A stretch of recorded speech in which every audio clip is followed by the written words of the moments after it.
Je dirais que mon expérience en ressources humaines, c'est ce qui me permet de me sentir légitime et crédible en tant qu'entraîneur Yapuka. Mon expérience en ressources humaines, elle couvre 3 aspects. Je suis professeur en ressources humaines, je suis également consultant en recrutement et j'ai une dizaine d'années d'expérience en tant que responsable RH. En tant que professeur de ressources humaines, je suis toujours frustré de voir des jeunes avec un vrai potentiel, incapables de valoriser et de présenter de la meilleure des manières ce potentiel-là.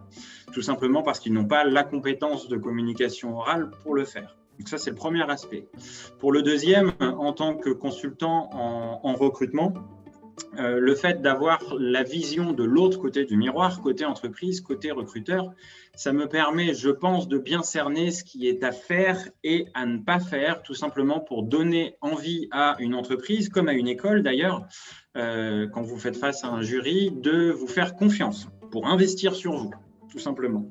Pour la partie responsable ressources humaines, que l'on parle du secteur de l'agroalimentaire, des jeux vidéo, du BTP, de tous les secteurs d'activité du monde, les ressources humaines accompagnent les équipes toujours de la même manière, pas que en recrutement, mais aussi sur les aspects rémunération, mobilité professionnelle, formation, évolution des carrières. Et ce que j'ai pu constater dans ma petite dizaine d'années d'expérience professionnelle jusque-là, c'est que la compétence en termes de communication orale, elle est toujours requise. Et plus les personnes évoluent au sein d'une organisation ou entre organisations, et plus cette compétence-là devient vraiment déterminante et vraiment stratégique.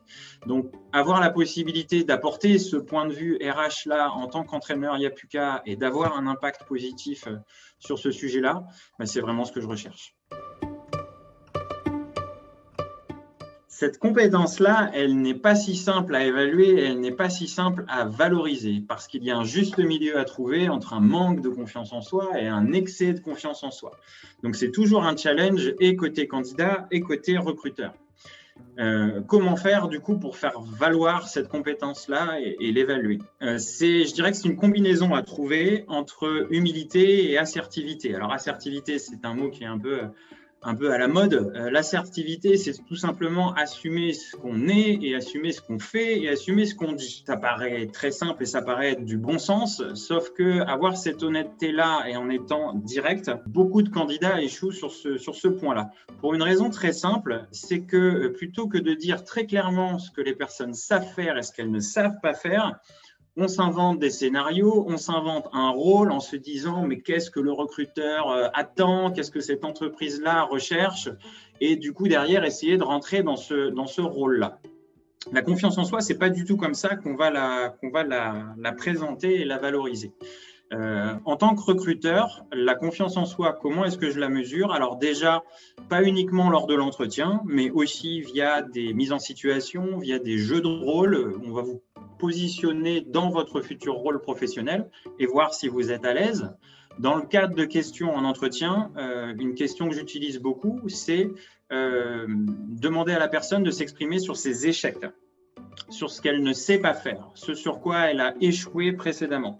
Parce que quelqu'un qui sera capable de montrer ça et de l'expliquer clairement, eh bien, ce sera une preuve de maturité professionnelle et donc de confiance en soi. À titre d'exemple, parce que si vous êtes junior et que vous débutez tout juste votre carrière professionnelle, voire qu'elle n'a pas encore débuté, vous n'en aurez peut-être pas beaucoup.